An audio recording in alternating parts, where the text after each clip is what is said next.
마음씨 착하기로 유명한 목사님. 그런데 갑자기 십자가를 노려보더니 십자가를 마구 부수기 시작하는데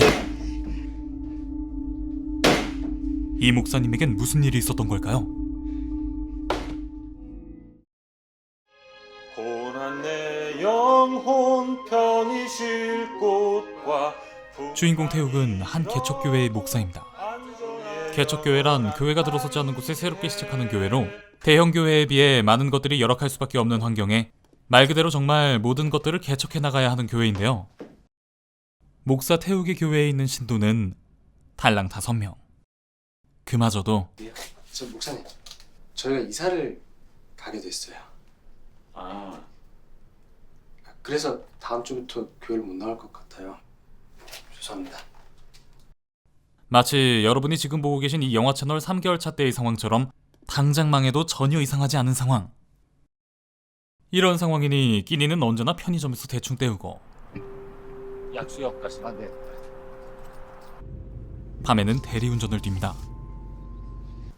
아이씨, 지갑이 이거 어디 간 거야 이거? 혹시 지갑 못 봤어요? 지갑이요? 지금 저보고 가져갔다는 거예요? 그럼 저 확인 좀 합시다. 아니 뭐 하시는 거예요 지금? 친상 손님을 만나 스트레스 받는 건 덤이죠. 죄송합니다. 죄송합니다. 여기서 상황이 더 안 좋을 수 있을까 싶은데 엄마가 수술해야 될 것 같아. 갑자기 큰 수술을 받아야 할 정도로 건강이 나빠지신 장모님. 그래서 얼마나 필요한 거야? 5천 정도. 더 필요할 수도 있고. 당장 간이식 수술을 받으려면 거금 5천만 원이 필요한데 밤에는 대리운전을 뛰는 겨우 신도 3명뿐인 개척교회의 목사에게 갑자기 이런 큰 돈을 마련할 수 있을 리가 없죠. 결국엔 돈을 빌릴 수밖에 없는데 민수야. 도대체 전화 왜 안 받냐? 사람 열받게. 안 받은 게 아니고 일하느라 전화 온 줄 몰랐어. 그깟 돈 몇 푼에 씨발 이게 뭐야? 왜 사람 불편하게 만들어? 야 진짜 미안하다. 내가 최대한 빨리 갚을게. 이미 주변 사람들에게 수차례 돈을 빌리고 갚지 못하고 있는 상황이기에 태욱은 정말 난감하기만 한데 태욱은 염치불구하고 이 사람 저 사람 찾아가며 돈을 빌려보지만 5천만 원이라는 거금을 마련하기에는 턱없이 부족하기만 합니다. 공여자로 적합하시면 어머니께서 먼저 입원하시고 2, 3일 뒤에 바로 입원해 주셔야 돼요. 아내 정희는 자신의 간을 어머니에게 주려 하는데요. 검사 비용이 어느 정도죠? 한 200 정도 들 거예요. 검사 비용도 낼 수 없었던 아내 정희는 친구에게 돈을 빌릴 곳을 물어봅니다. 5천? 어디 동거할 데 없겠지. 수호 알지? 수호? 김수호? 김수호. 수호는 정인의 고등학교 친구였죠. 지금은 건설회사 대표로 크게 성공한 남자가 되었다고 하는데요. 돈이 급한 정인은 성공한 사업가 수호와 연락하여 그를 만나는데 이정인. 야, 진짜 오랜만이다. 이게 얼마만이야? 그러니까 한 10년은 더 된 것 같은데.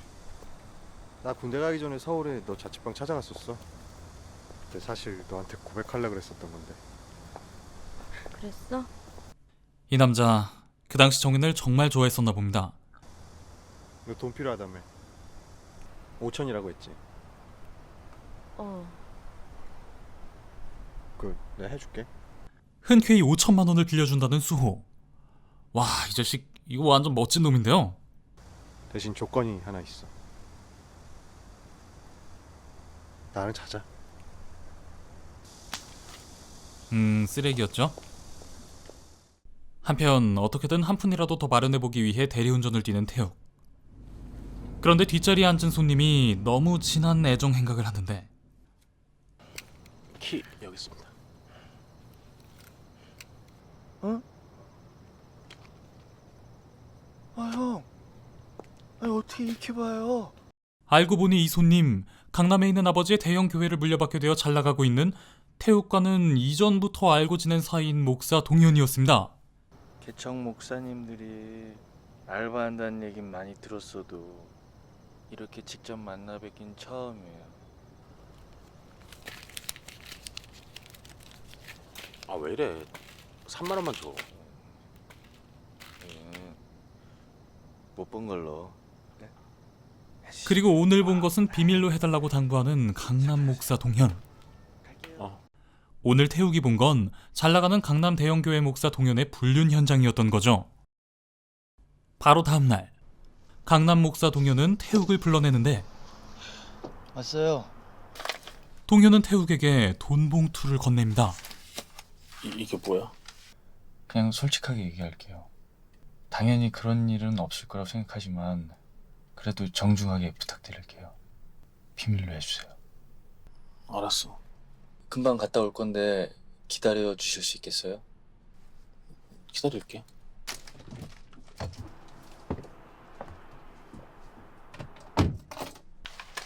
자신의 불륜을 눈감아달라는 명목으로 받은 돈 봉투. 그 안에는 무려 500만 원이나 들어있었습니다. 5천만 원이란 큰 거금을 마련할 수 있는 방법은 오직 이 친구 동현에게 부탁하는 방법밖에 없다 생각하고 태욱은 입을 뗍니다. 거기 밑에 집 찍으시면 돼요. 저기 네. 내가 돈이 좀 필요하거든. 너한테 빌릴 수 있을까 해서. 봉투 안 열어봤어요? 꽤 들었는데? 도와줄 수 없을까? 얼마나 필요한데요? 5천. 그럼 제가 빌려준다고 해도 또 못 갚잖아요. 미안. 내가 괜한 얘기를 꺼냈다. 그런데 아 씨발.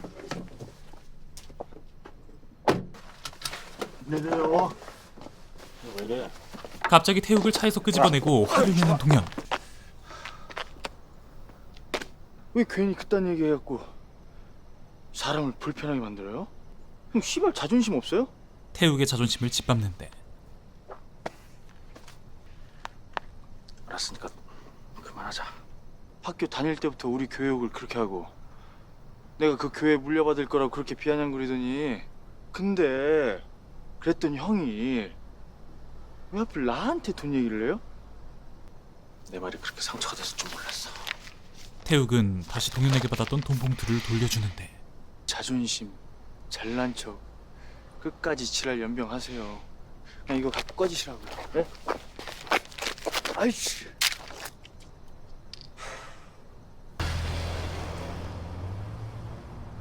그렇게 혼자 덩그러니 남겨진 태욱은 떨어진 돈들을 줍습니다. 각자 돈을 구하러 다닌 터라 꽤 오랫동안 서로의 얼굴도 보지 못한 부부. 오랜만에 통화로 서로의 목소리를 듣는데 여보. 당신 목소리가 안 좋은 것 같은데? 그냥 우울해서 그래요. 사는 게 너무 안 행복하잖아. 내가 당신 기분 좀 풀어줄까? 나 벌써 한 1,000만 원 정도나 모았어. 나는 하나도 못 구했는데. 미안해요, 여보. 남은 돈도 내가 빨리 구해볼게. 사랑해. 나도 사랑해요.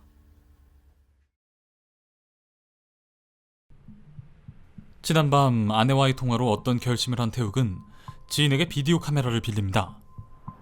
그리고 그 비디오 카메라로 강남 목사 동현의 불륜 현장 몰카를 찍죠.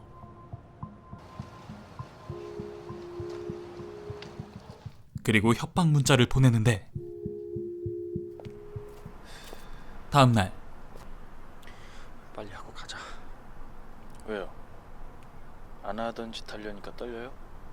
태욱은 동현에게 돈을 받기 위해 그의 교회 앞으로 나왔습니다. 세상이 살기가 진짜 힘든 세상인가 봐. 이렇게까지 된 거 보니까.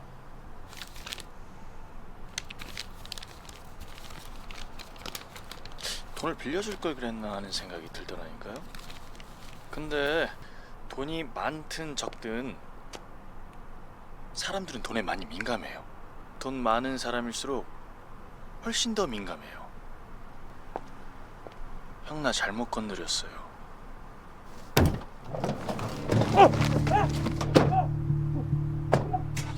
백주대낮 강남의 대형 교회 앞에서 태욱은 순식간에 납치되어 버리고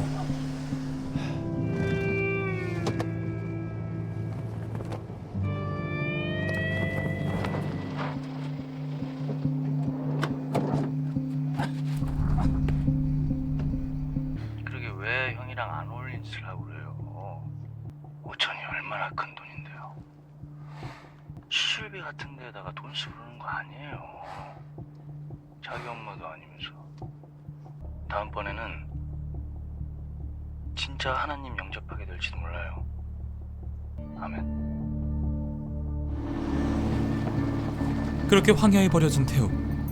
태욱은 버려진 자신의 옷을 주워 입고 아내 정인이 아르바이트를 하는 편의점까지 가까스로 오는데 왜 이래?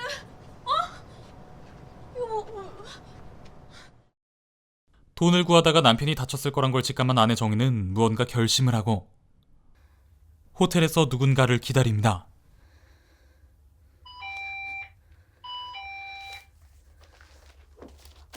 $5천만 원을 빌려주는 조건으로 같이 찾아던 수호였죠. 오래 기다렸어? 나 단순히 너랑 자고 싶어서 이러는 거 아니야. 너랑 억지로 하고 싶지 않아. 진짜 못 들어주겠다. 내가 어떤 마음으로 여기까지 왔는데 그딴 소리를 하고 있어.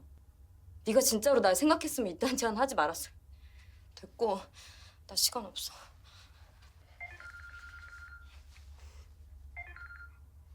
우리가 이렇게 다시 만난 것도 다 기적이라니까.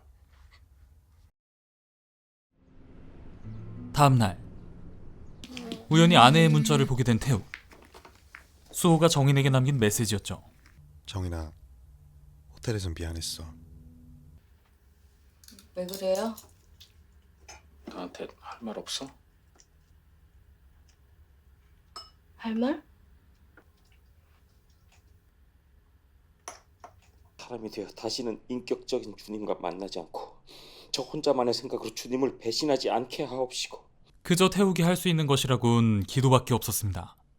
기도하고 기도하면 신께서 답을 내려주시리라 믿을 수밖에 없었죠. 하지만 그렇게 기도를 하는 와중에도 예수 그리스도. 왜 이렇게 연락이 안 돼요? 다음 주까지 비워요. 진짜로 재건축하기로 됐으니까 날짜 어기지 말고 우리 다른 사람한테 피해주고 살지 맙시다. 예?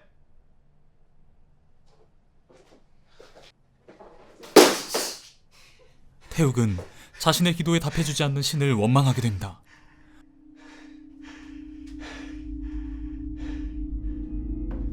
분노를 삭히지 못하고 그 자리에서 십자가를 때려 부수기 시작하는 태욱.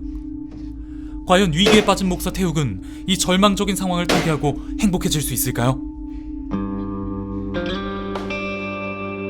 영화 기도하는 남자는 갑자기 큰돈이 필요해진 개척교회 목사 부부가 돈을 구하기 위해 고군분투하면서 점점 위기에 빠지게 되는 이야기를 그린 작품입니다.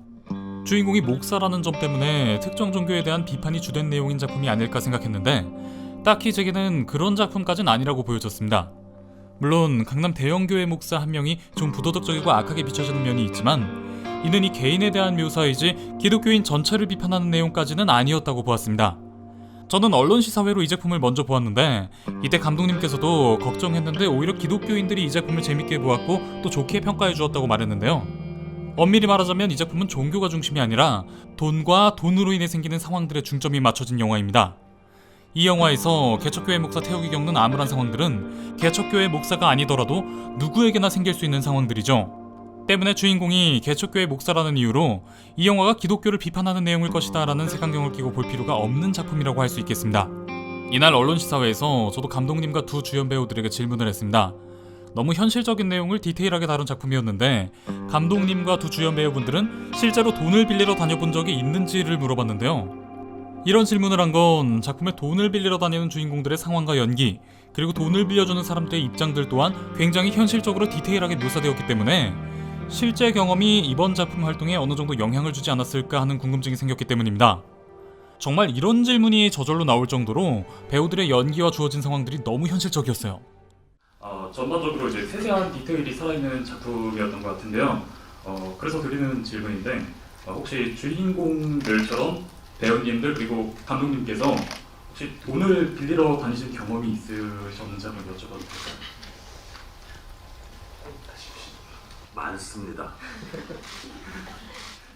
저의 질문에 감독님과 두 주연 배우분들은 실제로 돈을 많이 빌려봤다며 그 경험들을 웃으며 털어놨는데요. 역시나 경험에서 나오는 바이브가 이 작품에 그대로 녹아든 것이었더라고요. 이제는 은행에 갚을 건 다 갚아 홀가분해지신 류현경님, 이 영상을 빌어 축하드립니다. 이 영화는 태욱이 처음 장모님의 건강 악화를 안 순간부터 후반부까지 계속해서 파국을 향해 달려갑니다. 그리고 마침내 맞이하게 되는 이 영화의 결말 부분에 대해서는 사람들마다 꽤나 해석이 갈릴 것 같은데요. 언론 시사회에서도 강동원 감독은 결말에 대해 딱 정해진 해석은 없다 밝혔습니다. 이 작품의 결말에 대한 저마다의 여러 해석들을 비교해보는 것도 이 작품의 재미가 되지 않을까 싶네요. 2020년 2월 20일에 개봉하는 영화 기도하는 남자, 저는 정말 재밌게 본 영화였습니다. 언젠가 한번 돈을 빌리러 다닌 경험이 있거나 그러한 상황에 있는 분들이라면 정말 공감하면서 볼 수 있는 작품이라고 생각합니다. 헐리우드 블록버스터도 좋지만 이런 우리네 사는 현실적인 이야기를 다룬 영화도 한 편 정도 어떨까요? 지금까지 미노타우루스였습니다.